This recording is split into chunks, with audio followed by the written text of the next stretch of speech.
Hello, this is Tamer Zain from ElliottWaveForex.com with your Euro-Dollar analysis for October 29th, 2015.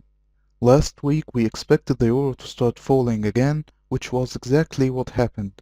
Price came crashing through our confirmation point and then continued downwards to come 33 pips short of reaching our first target.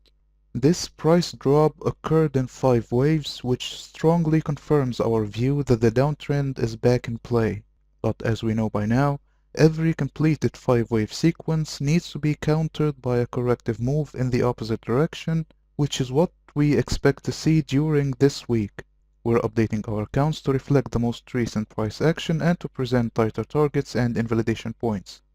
So beginning as usual with the big picture on the weekly chart, we see that the Euro is moving downwards in cycle wave X, which is forming a double zigzag labeled primary waves W, X and Y. Primary wave Y is forming a zigzag labeled intermediate waves A, B and C, where intermediate wave A formed an impulse labeled minor waves 1 through 5, and in it minor wave 3 reached 261.8%, the length of minor wave 1, and then minor wave 5 extended into an impulse labeled minute waves 1 through 5, reaching 161.8%, the length of minor waves 1 and 3.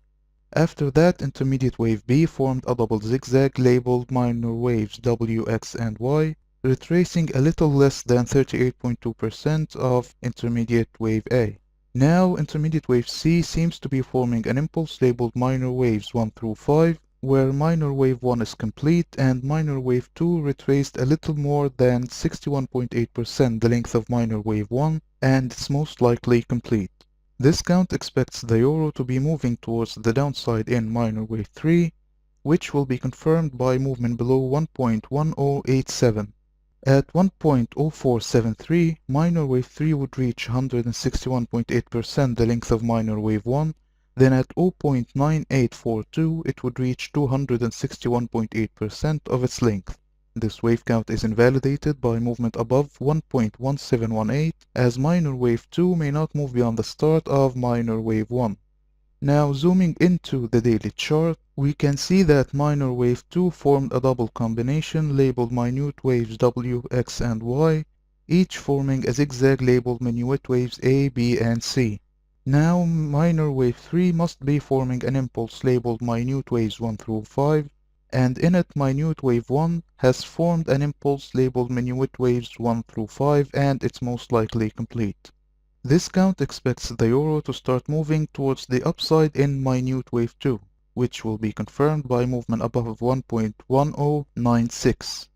At 1.1125, minute wave 2 would retrace 38.2% of minute wave 1, then at 1.1266 it would retrace 61.8% of its length.